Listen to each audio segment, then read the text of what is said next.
तक कि हम लोगों ने देखा था रेट ऑफ रेस्पिरेशन के बारे में, ठीक है। अब स्टार्ट करते हैं depth of respiration. Next characteristic जो है उसकी वो है डेप्थ ऑफ रेस्पिरेशन, मतलब रेस्पिरेशन जो ले रहे हैं उसकी डेप्थ कितनी है, ठीक है।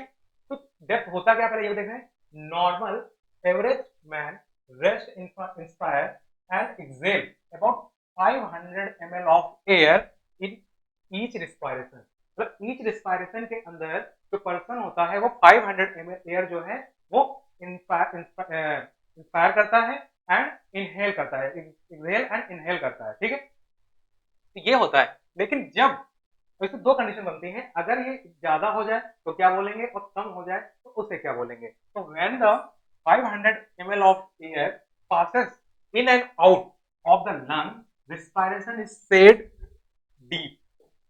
डीप रिस्पायरेशन कब बोलेंगे, जब जो डेप्थ है वो 500 ml से ज्यादा हो जाए तो उसे क्या बोलेंगे हम, डीप रिस्पायरेशन बोलते हैं। वैसे ही सेम जब क्वालिटी क्वांटिटी ऑफ एयर जो है 500 ml से जो है कम हो जाए, ठीक है, तो उसको क्या बोलते हैं, शैलो रिस्पायरेशन बोलते हैं, ठीक है। मतलब कि अगर जो है नॉर्मल रेंज कितना होता है 500 ml होता है, जो एयर इनहेल करते हैं उसकी क्वांटिटी कितनी होती है 500 ml होती है। इससे अगर बढ़ जाता है तो उसे हम बोलते हैं डीप रिस्पायरेशन, अगर इससे कम हो जाता है तो उसे हम बोलते हैं शैलो रिस्पायरेशन। और इसी 500 ml को हम क्या बोलते हैं, टाइडल वॉल्यूम बोलते हैं, टाइडल वॉल्यूम। टाइडल वॉल्यूम क्या होता है, टाइडल वॉल्यूम एयर की वह क्वांटिटी जो इनहेल एंड एक्सहेल में काम में आए, ठीक है। एयर की इतनी क्वांटिटी जो एक्सहेल और इनहेल में काम में आए उसी को बोलते हैं टाइडल वॉल्यूम। वो कितनी होती है, नॉर्मली 500 ml होता है, ठीक है। अब नेक्स्ट क्वालिटी की बात करते हैं, वो है रिदम। क्योंकि रिस्पायरेशन अभी हम तक दे रहे हैं, तो फिर रिस्पायरेशन ले रहे हैं तो उसका रेट कितना है ये देख लिया। नॉर्मल कितना होता है 12 से 20 होता है। देन देख लिया डेप्थ, डेप्थ कितना होता है, वो होता है 500 ml ऑफ एयर जो है वो इस रिस्पायरेशन के अंदर यूज होती है।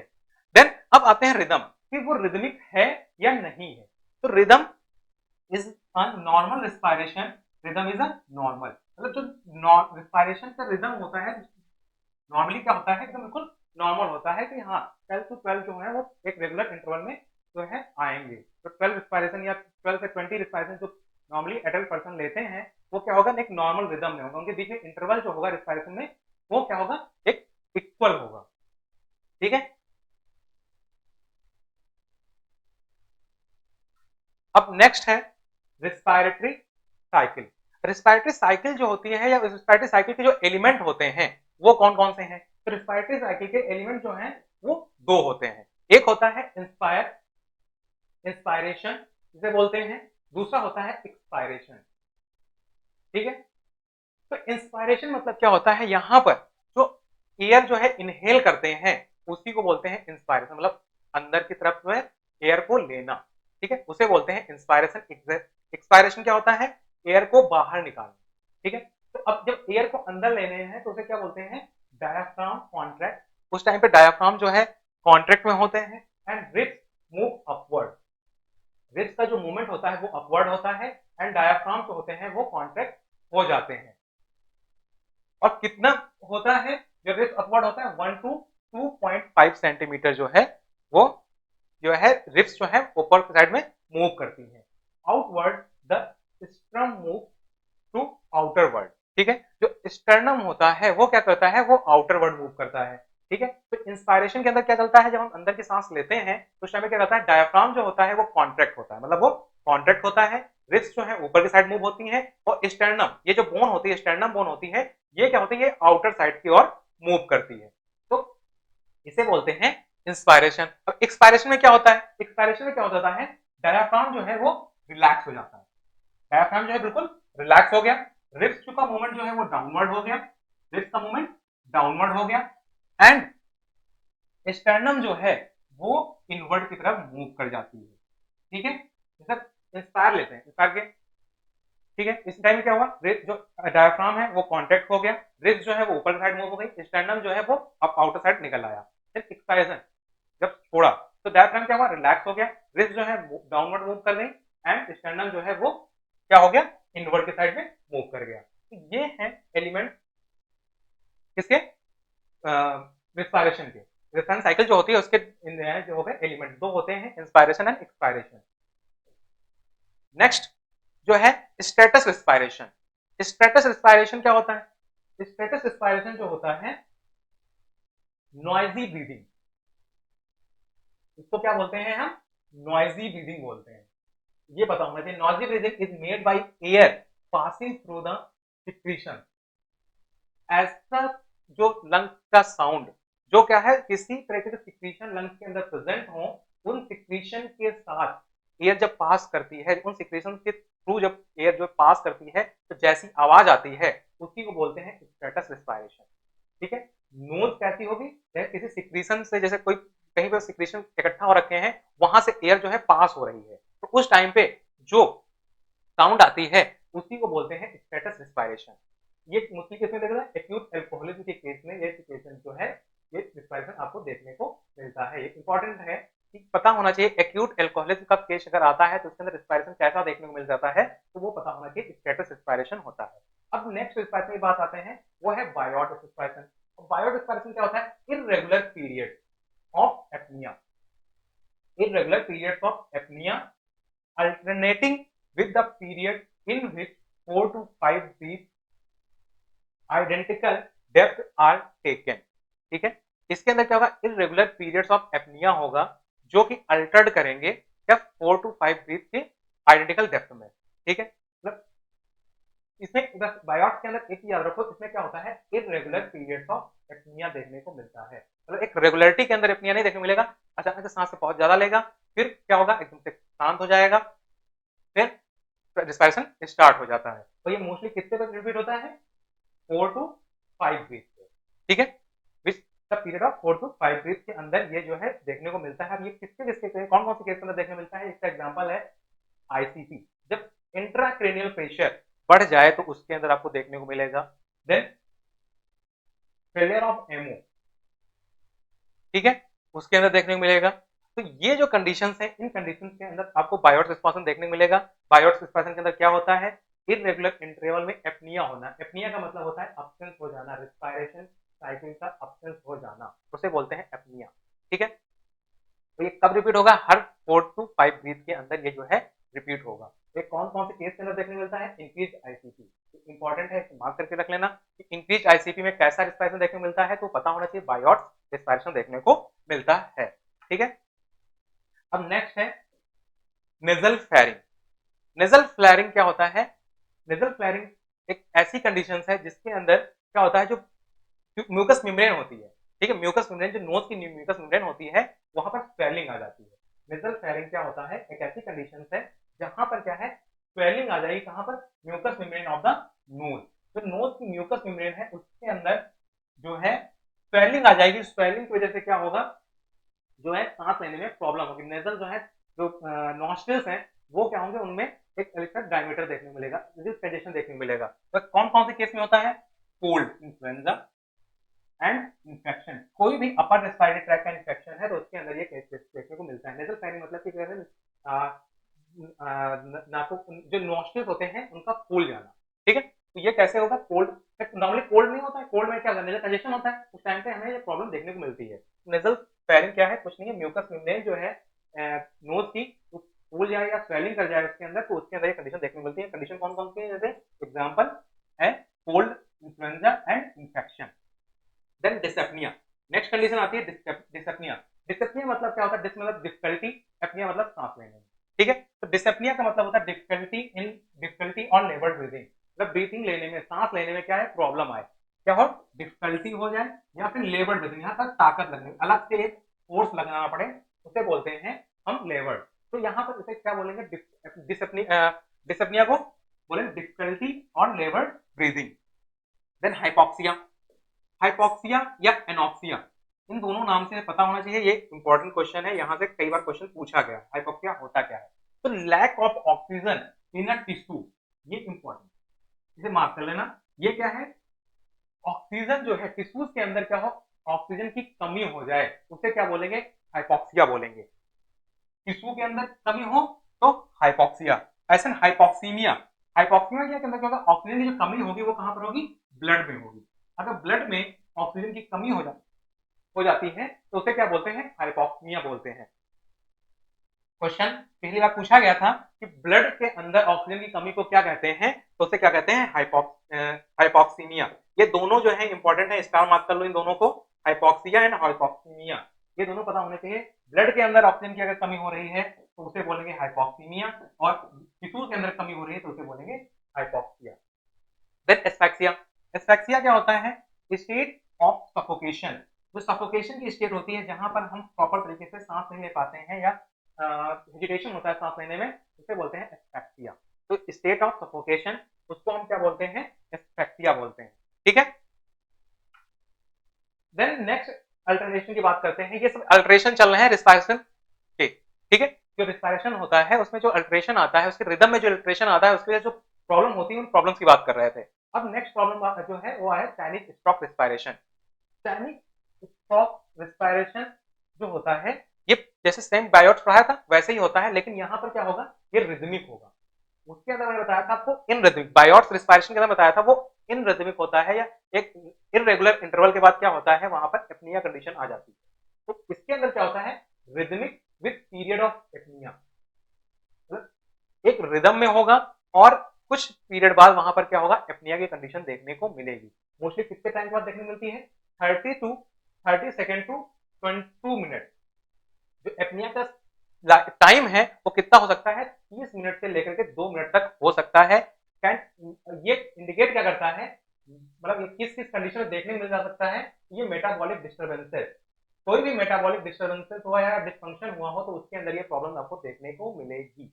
इसके साथ साथ सेरिब्रल हेमिस्फीयर जो है, सेरिब्रल हेमिस्फीयर या बेसल गैंग्लिया जो है, इसके अंदर क्या हो, कोई प्रॉब्लम आई हो तो उसके अंदर भी आपको रिस्पायरेशन देखने को मिलेगा। कैसा, पैनिक स्ट्रोक रिस्पायरेशन।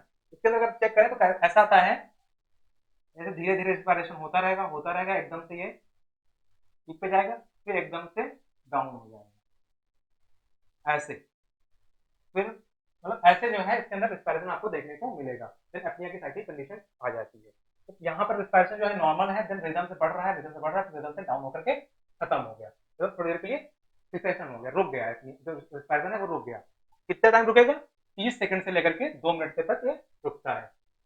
इसको बोलते हैं panic stroke respiration. Then apneustic respiration, second जो है प्रॉब्लम आती है एपिनेस्टिक प्रॉब्लम, एपिनेस्टिक रिस्पायरेशन की। तो इसके अंदर क्या होता है, इरेगुलर रिस्पायरेशन, इरेगुलर रिस्पायरेशन होगा, ठीक है, विथ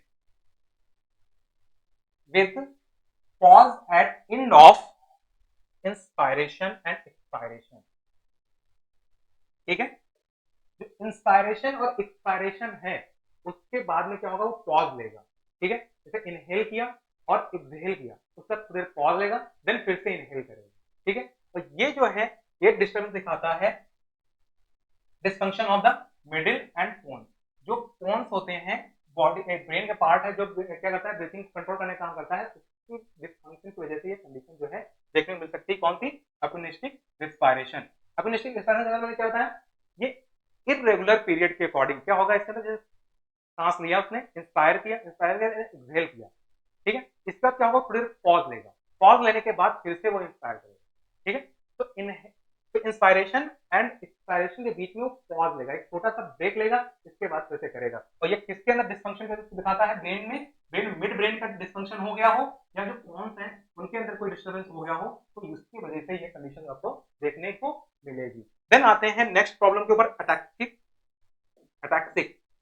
रिस्पायरेशन। ठीक है, अटैक्सिक रिस्पायरेशन क्या होता है, ये टोटली इरेगुलर, ये टोटली इरेगुलर होगा, सबसे इंपॉर्टेंट चीज। देन रिदमिक होगा, totally irregular and in rhythm and depth, depth में और रिदम में दोनों में ये इरेगुलर होगा। मतलब जो डेप्थ थी वो भी 500 से कहीं बढ़ रही है, वही 500 से डाउन जा रही है। इसके साथ साथ जो इसकी रिदम है वो भी इरेगुलर रहेगी, और ये इंडिकेट करता है किसका डिस्फंक्शन, मेडुला का। ये ब्रेन के तीनों डिस्टर्बेंस में जैसे तीनों कंडीशन आती हैं, ये पता होना चाहिए। कौन कौन सी, पैनिक स्ट्रोक अगर बात करें तो यहाँ पर बेसल गैंग्लिया इंपॉर्टेंट है, मार्क कर लो, बेसल गैंग्लिया के अंदर अगर डिस्टर्बेंस आता है तो पैनिक स्ट्रोक रिस्पायरेशन। ठीक है, अगर मिडिल ब्रेन या पोन्स के अंदर डिस्टर्बेंस आता है तो कौन सा होगा, एपिनेस्टिक रिस्पायरेशन। देन अगर मेडुला मेडुला ऑब्लिंगेटा जो होता है, अगर इसके अंदर डिस्टर्बेंस आता है तो इसमें कौन सी कंडीशन देखने को मिलेगी? अटैक्टिक रिस्पायरेशन। ठीक है, तो इन तीनों ब्रेन के पार्ट के अंदर कहीं भी प्रॉब्लम होगी तो उससे कौन सा रिस्पायरेशन होगा, ये इनके अकॉर्डिंग, कंडीशन के अकॉर्डिंग हम बताएंगे। ठीक है, देन नेक्स्ट डिस्टर्बेंस की बात करते हैं, वो है टू स्मॉल रिस्पायरेशन। ये इंपॉर्टेंट रिस्पायरेशन है, ये तीनों मतलब चारों जो है ये चारों इंपॉर्टेंट है, इसमें टू स्मॉल रिस्पायरेशन और ज्यादा इंपॉर्टेंट है। ये कई सारी कंडीशन के अंदर एक साथ देखने को मिलता है। ठीक है, तो इसके अंदर क्या होता है, तो स्मॉल रिस्पायरेशन के अंदर क्या प्रॉब्लम देखने को मिलती है, तो स्मॉल रिस्पायरेशन जो होता है इसके अंदर डीप, मतलब यहाँ पर क्या होगा, जो डेप्थ है वो इंक्रीज होगी। ठीक है, डीप का मतलब बताया था 500 ml से ज्यादा एयर होगी, एंड लेबर्ड ब्रीथिंग, मतलब डिफिकल्टी होगी ब्रीथिंग लेने में। और किससे एसोसिएटेड है, एसोसिएटेड विद ये सारी कंडीशन, इन कंडीशन से एसोसिएटेड हो सकता है ये कंडीशन। ठीक है, क्या होगा, कीटोएसिडोसिस, कीटोएसिडोसिस कंडीशन हो, जब बॉडी के अंदर कीटोन बॉडीज जो होती हैं वो जो है बढ़ जाए, वो किस कंडीशन बढ़ती है, डायबिटीज मेलाइटस। जो पेशेंट डायबिटीज मेलाइटस के मिलेंगे उनके यूरिन में कीटोन की मात्रा जो होती है बढ़ जाती है। तो क्यों बढ़ जाती है, उनकी किडनी की वजह से प्रॉब्लम, किडनी में प्रॉब्लम होने की वजह से। तो कीटोएसिडोसिस कंडीशन जो होती है उसके अंदर कौन सी कंडीशन देखने को मिलती है, वो स्मॉल रिस्पायरेशन आपको देखने को मिलेंगी। ठीक है, इसके बाद यूरीमिया, यूरिन के अंदर जो है एनीमिया की एमीन जो होते हैं इनकी क्वांटिटी बढ़ जाना, ये किसके अंदर, जो रिनल फेल्योर कंडीशन है, रिनल फेल्योर कंडीशन के अंदर यूरीमिया कंडीशन देखने को मिलेगी। और यूरीमिया के वजह से क्या हो सकता है, तो स्मॉल रिस्पायरेशन हो सकते हैं। देन सैलिसेट पॉइजनिंग, सैलिसेट का अदर नेम जो है, सैलिसिलिक एसिड का अदर नेम क्या है, वो है एस्प्रिन। कभी कभी डायरेक्ट क्वेश्चन पूछा गया है एस्प्रिन का अदर नेम क्या है, तो वो पता होना चाहिए वो क्या है, सैलिसिलिक एसिड। तो इसकी अगर पॉइजनिंग हुई है, अगर कोई जो पेशेंट है वो एस्प्रिन ज्यादा ले लेता है, एस्प्रिन ज्यादा ले लेता है, तो उसमें क्या देखने से मिल सकता है, तो स्मॉल रिस्पायरेशन आपको देखने को मिल सकता है। यही कंडीशन इंपॉर्टेंट है, ये पूछा भी गया है, 2 बार पूछा गया है ये, कि एस्प्रिन पॉइजनिंग में या सैलिसिलिक एस्प्रिन ओवरडोज या सैलिसिलिक एसिड की पॉइजनिंग से कौन सा रिस्पायरेशन देखने मिला है, तो ये पता होना चाहिए कौन सा है, वो है तो small respiration. Then sepsis, sepsis इसके अंदर क्या होता है, जो कहीं सेप्सिस अगर हो जाए तो उससे क्या होता है, वहां पर जो इन्फेक्शन है बहुत ज्यादा ग्रोथ करने लगता है, तो फिर कंडीशन आ जाती है। ठीक है, देन मेथनॉल, मेथनॉल या मिथाइल अल्कोहल जो होता है उसकी पॉइजनिंग में, मिथाइल अल्कोहल का यूज हम मोस्टली देखो जो स्प्रिट यूज होते हैं उसके अंदर मिथाइल अल्कोहल सोल्यूशन नहीं होता है। ठीक है, तो अगर जो होता है वो अगर उनके हम यूज करते हैं, नहीं मिथाइल उसके अंदर नहीं, मेथनॉल जो होता है वो अल्कोहल का सिंपलेस्ट फॉर्म होता है, उसका यूज करते हैं। अगर कोई इसको ज्यादा इंटेक कर लेता है तो उसकी पॉइजनिंग के अंदर जो है ये आपको देखने को मिल सकता है, कौन सी रिस्पायरेशन देखने को मिलेगी, मेथनॉल के अंदर, मेथनॉल पॉइजनिंग के अंदर, तो वो देखने को मिलेगी small respiration. Then aldehyde poisoning, किसी तरीके की एल्डिहाइड पॉइजनिंग अगर हुई हो उसकी वजह से भी जो है ये प्रॉब्लम आपको देखने को मिल सकती है। ठीक है, इसमें मोस्टली इंपॉर्टेंट इसकी पॉइजनिंग है। तो पहली पॉइजनिंग कौन सी थी, एस्प्रिन पॉइजनिंग या सैलिसिलिक एसिड पॉइजनिंग थी। देन दूसरी कौन सी, मेथनॉल पॉइजनिंग हो गई या मिथाइल अल्कोहल पॉइजनिंग हो गई, उसमें कौन सी रिस्पायरेशन होगी। देन एल्डिहाइड पॉइजनिंग उसके अंदर कौन सी होगी। Then last one lactic acidosis, lactic acidosis condition के अंदर भी कौन सी रिस्पायरेशन देखने को मिलेगी, तो स्मॉल रिस्पायरेशन देखने को मिलेगी। तो स्मॉल रिस्पायरेशन को ही निमोनिक के रूप में यूज करते हैं। तो स्मॉल के से हो गया कीटोएसिडोसिस कंडीशन को देखने को मिलेगी, यू से यूरेमिक एसिड, एस से salicylic acid poisoning, then S से फिर से सेप्सिस, एम से मेथनॉल पॉइजनिंग, देन ए से एल्डिहाइड पॉइजनिंग के अंदर, देन लैक्टिक एसिडोसिस के अंदर कौन सी पॉइजन, कौन सा रिस्पायरेशन देखने को मिलेगा, ये पता होना चाहिए सबका के अंदर कौन सा देखने मिलेगा, तो स्मॉल रिस्पायरेशन। तो स्मॉल रिस्पायरेशन होता क्या है, इसके अंदर डीप ब्रीदिंग होगी, डीप ब्रीदिंग के साथ साथ क्या होगा, लेबर्ड ब्रीदिंग होगी, मतलब वहां पर जो है एफर्ट थोड़ा ज्यादा देना पड़ेगा। तो इसकी वजह से ये आपको पता होना चाहिए स्मॉल रिस्पायरेशन होता क्या है और कौन कौन सी कंडीशन के अंदर देखने को आपको मिलता है। तो ये था स्मॉल रिस्पायरेशन। अब जो रिस्पायरेशन की जो एबनॉर्मलिटीज थी वो हम लोगों ने यहाँ पढ़ ली, रिदम के अंदर देख ली, कौन कौन सी थी वो सारी देख ली, रेट देख लिया, नॉर्मल रिस्पायरेशन कितना होता है वो देख लिया। अब नेक्स्ट वाइटल साइन की बात करते हैं। नेक्स्ट वाइटल साइन है ब्लड प्रेशर। तो ब्लड प्रेशर क्या होता है,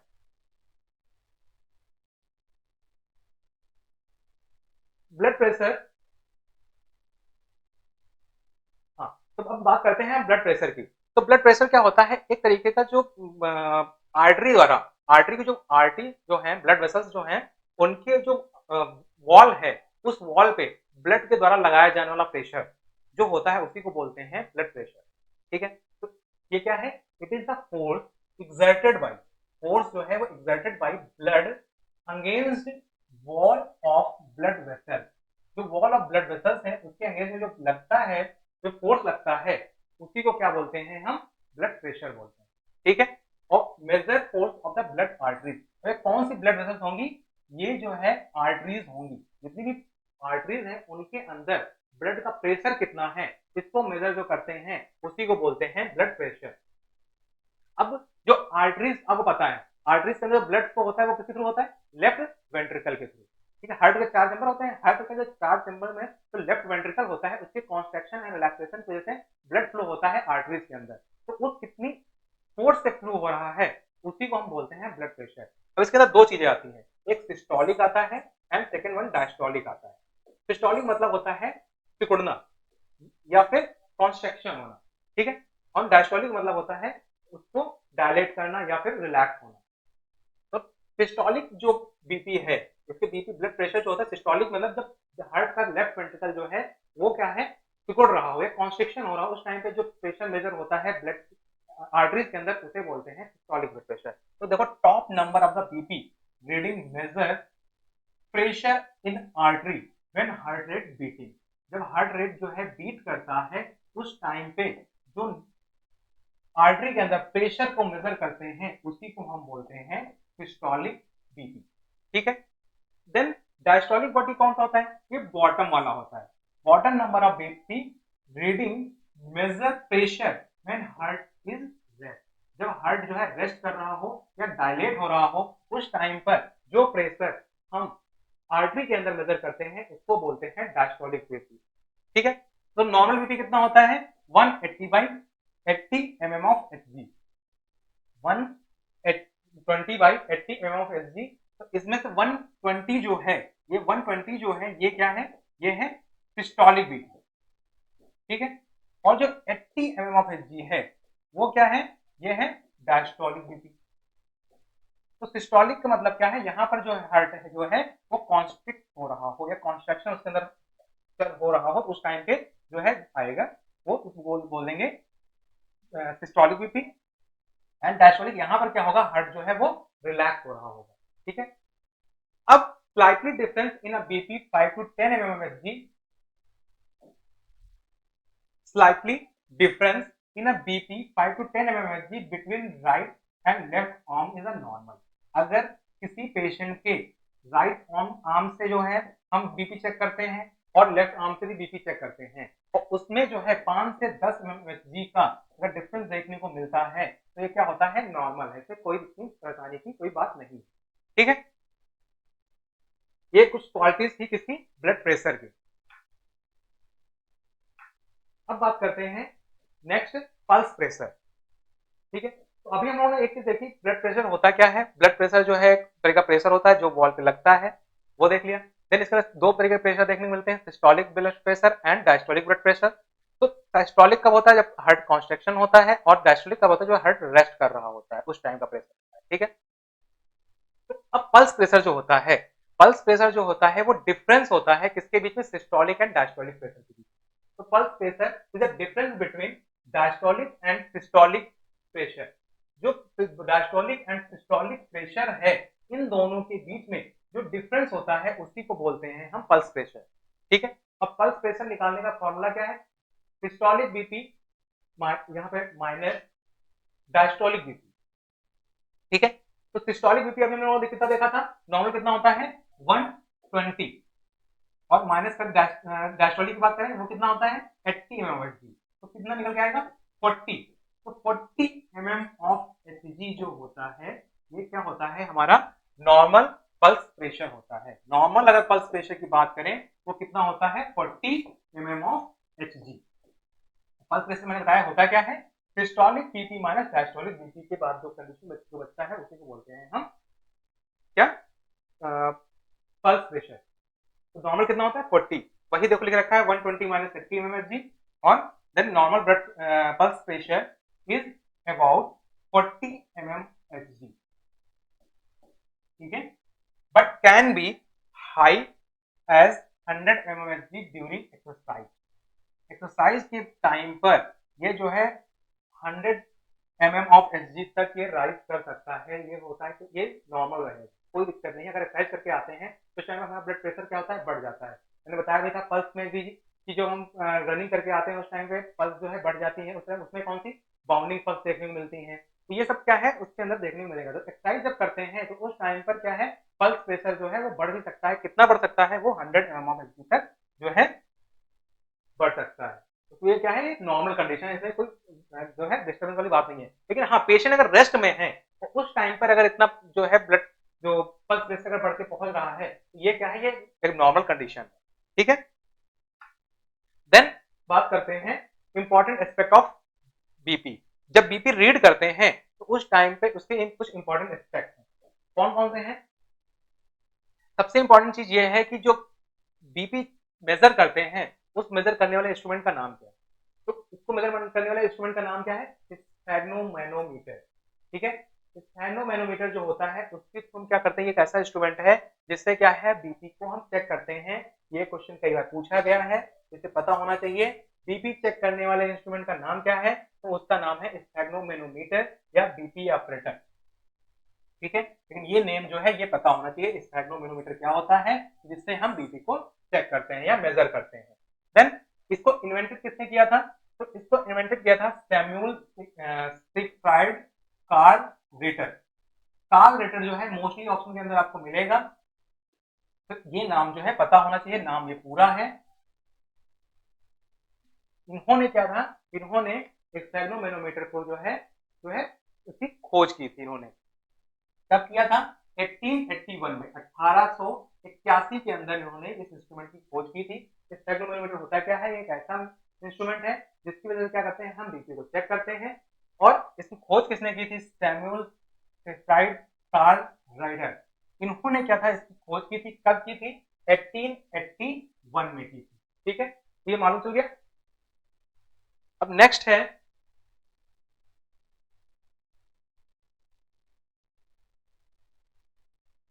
हम बीपी जो चेक करेंगे वो कैसे चेक करेंगे ये देखते हैं। ठीक है, तो बीपी जब बीपी असेस करते हैं तो इसको हम दो तरीके से चेक कर सकते हैं। एक तो अपर एक्सट्रीमिटी से चेक कर सकते हैं, एक लोअर एक्सट्रीमिटी से चेक कर सकते हैं। ब्लड प्रेशर, हाँ ये हमेशा याद रखना, ब्लड प्रेशर जो होता है हमेशा हम एक्सट्रीमिटी से ही चेक करते हैं। ठीक है, एक्सट्रीमिटी मतलब कि हाथ या पैर। ठीक है, तो अपर एक्सट्रीमिटी जब बात की जाएगी तो वो आर्म होंगे, दोनों आर्म में से किसी भी आर्म से हम क्या कर सकते हैं, बीपी चेक कर सकते हैं। एंड लोअर एक्सट्रीमिटी की बात की जाए दोनों लेग होंगे। ठीक है, तो upper testing of BP preferable side जो होती है, जो सब मोस्ट ज्यादा प्रेफर करते हैं, वो हम प्रेफर करते हैं अपर एक्सट्रीमिटीज को। ठीक है, तो अपर एक्सट्रीमिटीज होती है वहां पर जो है हम बीपी चेक करते हैं। तो अपर एक्सट्रीमिटीज में जब हम बीपी चेक करेंगे तो उस टाइम पे बीपी जो है वो जो उसमें कफ होता है वो लगाते हैं हम। जो स्पेक्ट्रोमीटर होता है उसमें एक स्केल होती है, उस स्केल के साथ साथ में एक कफ होता है, उस कफ को हम बाइंड करते हैं और बीपी लेते हैं। तो जो कफ है उसको अप्लाई कहाँ करते हैं, over the brachial artery, over on the brachial artery. जो ब्रैकियल आर्टरी है उसके ऊपर जो है इसको अप्लाई करते हैं। ठीक है, और अप्लाई करने की एग्जैक्ट पोजीशन क्या है, और 2 inch above the antecubital fossa. Antecubital fossa जानते हो, ये जो फोसा है इसको बोलते हैं एंटीक्यूबिटल फोसा। तो एंटीक्यूबिटल फोसा जो होता है इसके 2 इंच एबव जो है हम जो है पीपी कफ को अप्लाई करते हैं। ठीक है, यहाँ पर कौन सी आर्टरी होती है, ब्रैकियल आर्टरी होती है। ये पता होना चाहिए यहाँ पे कौन सी आर्टरी होती है, ब्रैकियल आर्टरी होती है। मैंने साइट ऑफ फर्स्ट सेकंड के अंदर बताया भी था। तो ब्रैकियल आर्टरी जो होती है उसका हम यूज करते हैं यहाँ पर। और जो एंटीक्यूबिटल फोसा है उसके 2 सेंटीमीटर ऊपर के साइड में क्या करते हैं, बीपी कफ जो होता है उसको हम इंप्लीमेंट करते हैं। अब यहाँ पर जो बीपी में इंप्लीमेंट करते हैं, देन स्टेथोस्कोप लगा के जब चेक करते हैं, तो जब बाइंड करके जब उसको हम चेक कर रहे होते हैं तो उसमें दो तरह की साउंड सुनने मिलती है। एक जो है थोड़ा पहले सुनने मिलती है, दूसरा उसके बाद में सुनने मिलती है। जो सबसे पहले जो सुनने मिलती है वो सिस्टोलिक बीपी की साउंड होती है। ठीक है, अपर रीडिंग पे सुनने मिलेगी, उसे क्या बोलते हैं, सिस्टोलिक बीपी का साउंड बोलते हैं। उस साउंड का नाम क्या है, उस साउंड का नाम है कॉर्टिकॉफ साउंड। ये क्वेश्चन पूछा गया है कि सिस्टोलिक बीपी जो होती है उसका जो साउंड होता है उस साउंड का नेम क्या है, तो साउंड का नाम है कॉर्टिकॉफ साउंड। देन ये साउंड देखो, are that medically personnel listen और when they are taking BP.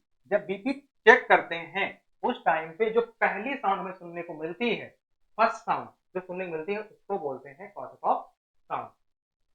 ठीक है, इसे इंपॉर्टेंट मार्क कर लेना। ये जो है क्वेश्चन पूछा गया है कि या फिर जो पहली साउंड सुनने को मिलती है तो क्या बोलते हैं, वो सिस्टोलिक बीपी होती है। तो सिस्टोलिक बीपी के नाम से भी पूछा गया है कि सिस्टोलिक बीपी जो होती है उसकी जो साउंड सुनने को मिलती है उस टाइम पे कौन सी साउंड आती है या उस साउंड का नाम क्या है, उसको बोलते हैं कॉर्टिकॉप साउंड।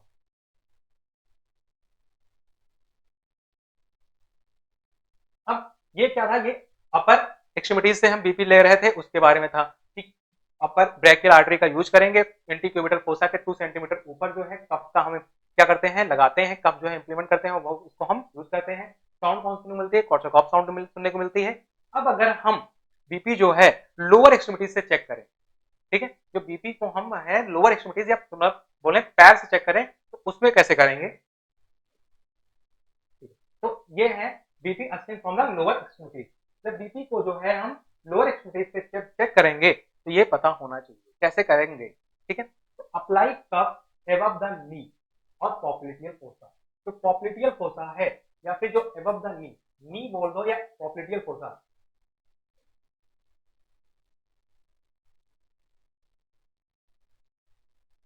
जो पैर होते हैं ये नी है। ठीक है, ये नी जो पोर्शन है, नी के जस्ट पीछे ये होता है, इसी बोलते हैं पॉप्लिटियल फोसा। तो इसके ऊपर मतलब यहाँ पे थाई होती है, थाई पे सीधा बोले जो थाई पे होती है, यहाँ पर क्या करते हैं इसको लगाते हैं।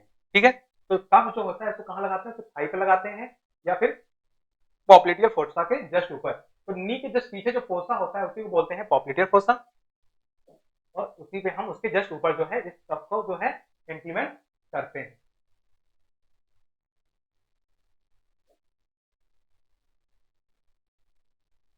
नी ऑब्लिक पॉप्लिटियल फोसा में हम इसको इंप्लीमेंट करते हैं। अब इसके बाद कैसे से मेजर करते हैं, तो मेजर जो करते हैं तो इसके अंदर क्या होता है, जो systolic BP is measured at thigh, तो थाई से हम मेजर करते हैं generally 2 to 20 to 30 mm of Hg high होता है। इससे जो आर्म में मेजर करते हैं, ठीक है, आर्म से जो हम बीपी चेक करते हैं उसकी नॉर्मल बीपी की रेंज मैंने बताया 120/80। ठीक है, वो आर्म वाली बीपी की है। लेकिन जब हम थाई से चेक करते हैं तो वो कब चेक करेंगे, वो उसमें जो होगा उसमें 20 से 30 mmHg की जो है वेरिएशन देखने को मिल सकता है। अब 20 से 30 mmHg का वेरिएशन क्यों देखने को मिलेगा, क्योंकि लोअर एक्सट्रीमिटीज के अंदर जो होता है वो ब्लड फ्लो ज्यादा प्रेशर होता है, क्योंकि ग्रेविटी की वजह से वहां प्रेशर थोड़ा ज्यादा होता है। तो इस वजह से जो वहां पर जो बीपी है, सिस्टोलिक बीपी जो है उसके अंदर इतना जो है प्रेशर आपको इंक्रीज देखने को मिल सकता है। अब एक क्वेश्चन ये भी यहाँ बनता है कि लोअर एक्सट्रीमिटीज से हम कब चेक करेंगे, किन किन कंडीशंस के अंदर लोअर एक्सट्रीमिटीज से जो है बीपी चेक करेंगे। ऐसी कोई भी कंडीशन जहां पर हम अपर एक्सट्रीमिटीज से चेक ना कर पाए, जैसे ह्यूमरस का फ्रैक्चर हुआ है। अब ह्यूमरस बोन का अगर फ्रैक्चर हो गया तो यहाँ पर क्या होगा, प्लास्टर बंधा हुआ होगा, तो हम यहाँ पे नहीं ले सकते। दोनों साइड में अगर हो गया तब बिल्कुल नहीं ले पाएंगे। प्लस क्या है, सेप्सिस हो रखी है या फिर यहाँ पे उंड बन रखे हैं, तो उन सब टाइम पे क्या है, यहाँ पर हम बीपी का उसमें अप्लाई नहीं कर पाते। तो उसकी वजह से क्या करते हैं, हम उस टाइम पे थाई से जो है पल्स बीपी जो है चेक करते हैं। ठीक है, अब बीपी चेक करते टाइम पे दो स्पेसिफिक पॉइंट, दो स्पेसिफिक नर्सिंग इंडिकेशन होते हैं जिन्हें हमें ध्यान रखना पड़ता है बीपी चेक करते टाइम पर। वो कौन सा है, सबसे इंपॉर्टेंट एक है जीरो एरर।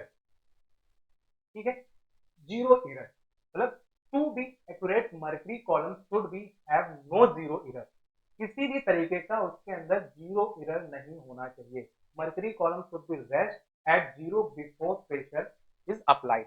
मतलब जो बीपी ऑपरेटर्स जब अप्लाई करने जाते हैं तो उसमें जब हम बल्ब से उसके कफ में हवा भरते हैं तो उस टाइम पे क्या होता है, उसको उससे पहले हमें ये चेक करना है कि जो बीपी जो उसमें मर्करी है, तो मर्करी कहाँ पर है, वो जीरो पर होनी चाहिए। अगर जीरो पे नहीं है तो उसको पहले जीरो पर लाएंगे, उसके बाद ही हम यूज करेंगे।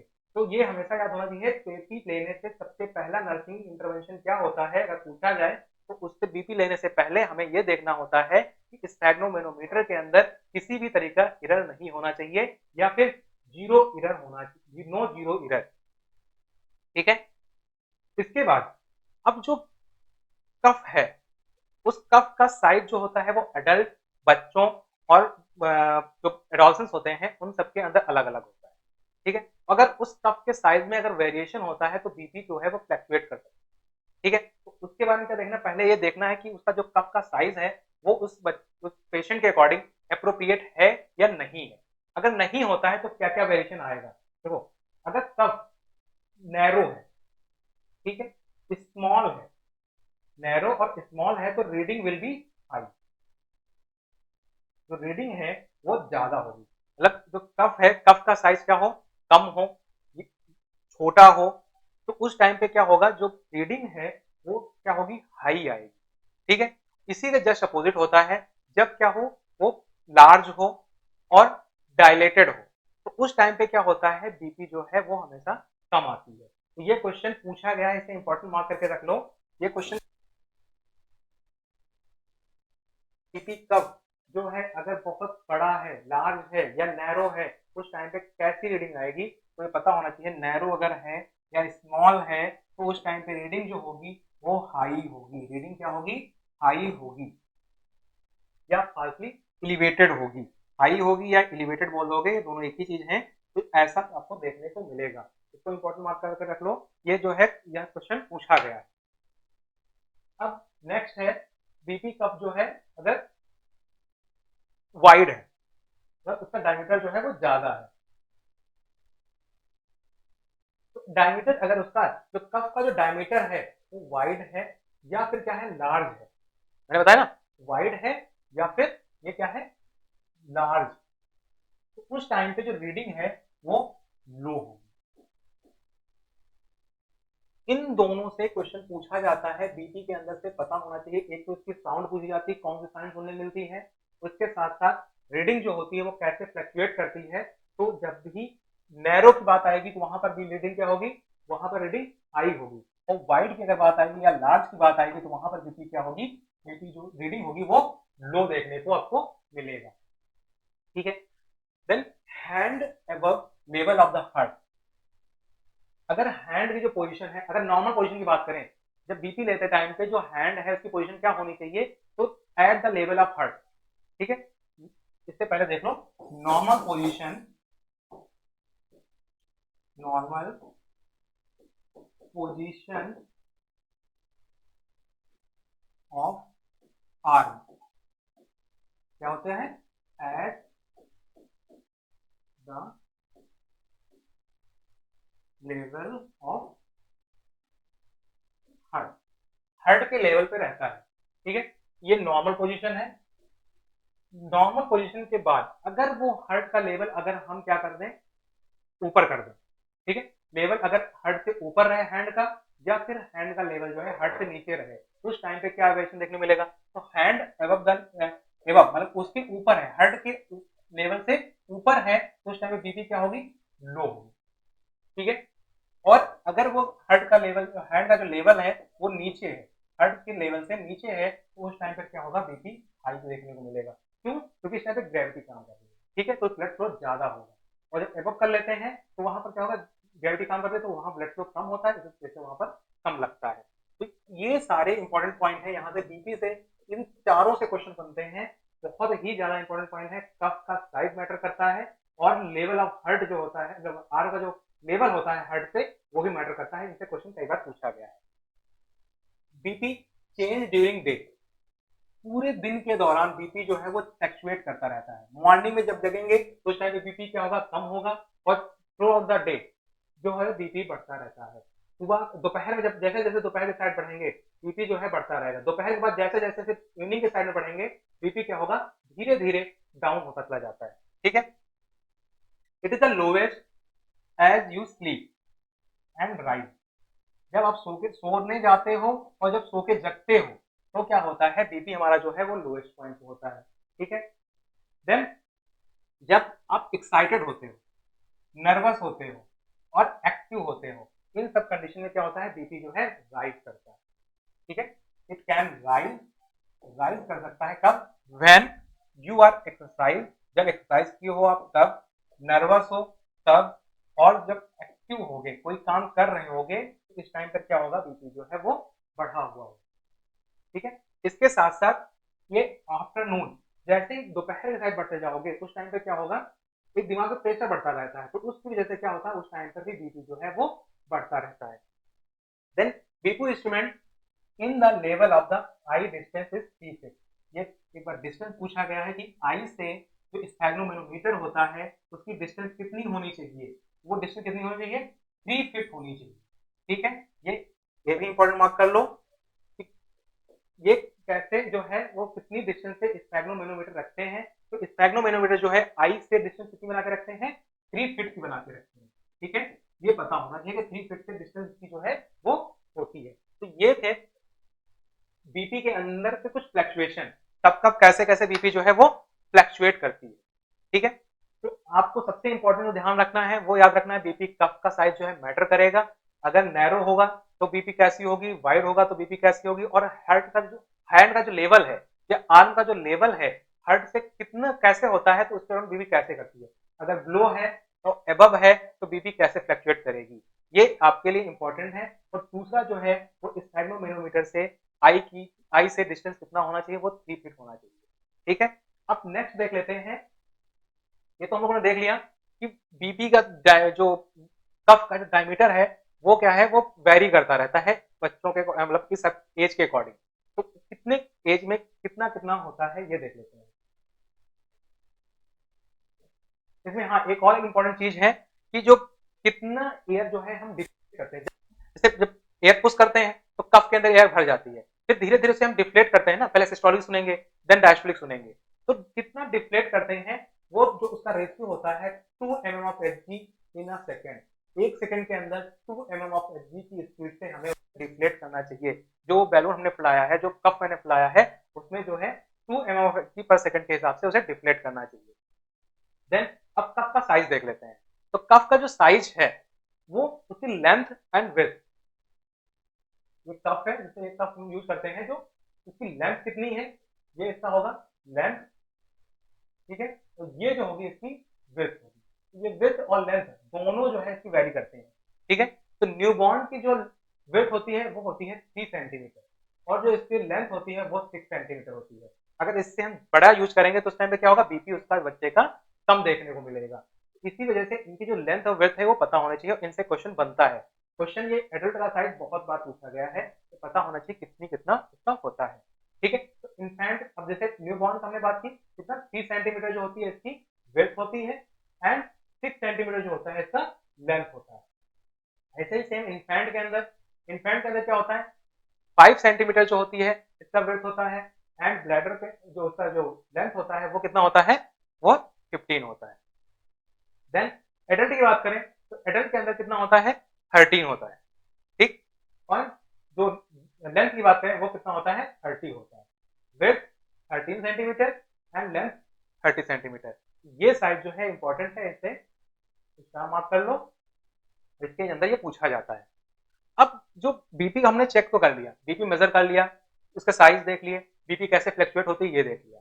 अब इसके अंदर कुछ अल्टरेशन आते हैं, बीपी बढ़ जाए या घट जाए तो उसे क्या बोलते हैं। ठीक है, तो उसको देख लेते हैं।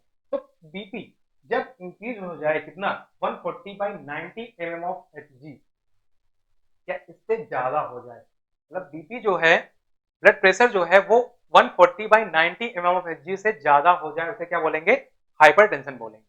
ठीक है, इसके साथ साथ 96/60 mm of Hg, 96/60 mm of Hg से जब भी ब्लड प्रेशर कम होगा या डिक्रीज होगा तो उसको क्या बोलेंगे, हाइपोटेंशन बोलेंगे।